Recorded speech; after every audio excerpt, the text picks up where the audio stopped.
بسم اللہ الرحمن الرحیم۔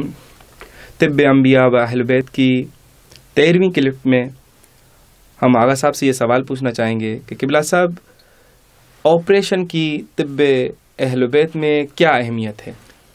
بسم اللہ الرحمن الرحیم۔ حضور پاک صلی اللہ علیہ وسلم کے زمانے میں ایک اہل کتاب میں سے ڈاکٹر آئے مدینے میں، اور وہ آپریشن کر کے لوگوں کو ٹھیک کرتے تھے۔ جب نبی پاک صلی اللہ علیہ وسلم کو پتہ چلا کہ ایک اہل کتاب میں سے ڈاکٹر آیا ہے اور وہ آپریشن کرتا ہے، تو نبی پاک بہت ناراض ہوئے۔ فرمایا کوئی بھی بیماری نہیں ہے دنیا میں جس کی دوا اللہ پاک نے خلق نہ کی ہو، تو یہ آپریشن کیوں کر رہا ہے؟ مثلا آج آپریشن کے ذریعے سے ایک فیشن ہو چکا ہے، پتے میں پتھری ہے تو آپریشن کر کے نکال دو، جبکہ دوائی موجود ہے کہ یہ پتے کی پتھری الحمدللہ ہم دیتے ہیں، نکل جاتی ہے، چند دنوں میں نکل جاتی ہے۔ تو نبی پاک صلی اللہ علیہ وسلم نے کہا کہ یہ اچھا کام نہیں ہے، ناراحت ہوئے کہ ایسا نہیں ہونا چاہیے۔ تو آپریشن جو آج کل ہو رہے ہیں، جیسے دل کے آپریشن ہو رہے ہیں، الحمدللہ طب اہل بیت میں 2 دوائیں دے دیں تو وہ رگیں کھل جاتی ہیں، آپریشن کی ضرورت نہیں ہے۔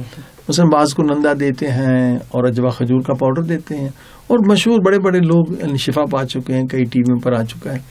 تو آپریشن حقیقت میں کیا ہے کہ ایک بزنس ہے۔ جب آپ آپریشن پہ چلے جائیں گے تو زندگی بھر آپ ان کے گاہک ہوں گے، ان کی دوائیں کھاتے رہیں گے۔ تو ایک مقصد یہ، اور خود ہمارے جو اچھے دوست ڈاکٹر ہیں امریکہ میں بڑے بڑے، انہوں نے بھی آپریشن سے خود منع کیا کہ آپ 60% جو ہارٹ کے خصوصاً آپریشن ہوتے ہیں، اگر وہ آپریشن نہ کرائیں تو زیادہ زندہ رہیں گے۔ مگر بزنس ہے اور ہم بھی اسی بزنس میں ہیں، لہٰذا ہم مریض کو بتاتے نہیں ہیں۔ مثلا وہ رگ جو دل کی ہے وہ بہت پاورفل ہے، بجائے کہ وہ ٹانگ سے جو نکالتے ہیں اس کے برابر وہ نہیں ہے۔ تو لہٰذا یہ لوگوں کو انفارمیشن دینا چاہیے کہ آپ آپریشن کر کے بالکل آدھے ہو جاتے۔ ہمارا دوست کینیڈا میں تھا، وہ بیچارہ جمناسٹک کرنے والا اتنا مضبوط، اور جناب اس کو ڈرایا ڈاکٹروں نے بہت کہ میں آپریشن نہیں کراؤں گا، کہ نہیں آگا، وہ پھنس نہیں رہا تھا ان کے ہاتھ میں نا، وہ نکل رہا تھا۔ تو وہاں کینیڈا میں $30,000 ملتا ہے ایک ہارٹ آپریشن سے، تو بڑی رقم ہے۔ اگر اس کو ڈرایا کہ آپ جہاز میں زیادہ جاتے ہیں نا تو جب اوپر ہوں گے تو آپ کو ہارٹ اٹیک ہو جائے گا، اور وہ بیچارہ مجبور ہو کے اس نے آپریشن کرایا۔ اب وہ کہتا ہے میں آدھا رہ گیا ہوں۔ آپریشن کے بعد انسان کی وہ طاقت نہیں رہتی ہے جو اللہ نے دی ہے۔ تو لہٰذا یہ لوگوں کو آگاہ کیا جائے کہ یہ ایک بزنس ہے۔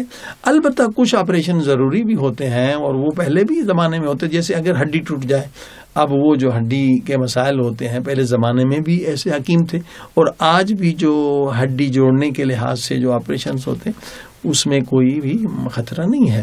لیکن ابھی جو ہارٹ کا آپریشن ہو رہا ہے، جبکہ بغیر آپریشن کے رگیں آپ کی کھل سکتی ہیں، یہ کڈنی کا آپریشن ہو رہا ہے جبکہ کڈنی کی پتھریاں اس سے بغیر نکل سکتی ہیں، ان آپریشنز کا بہت زیادہ نقصانات ہیں، بہت زیادہ نقصانات۔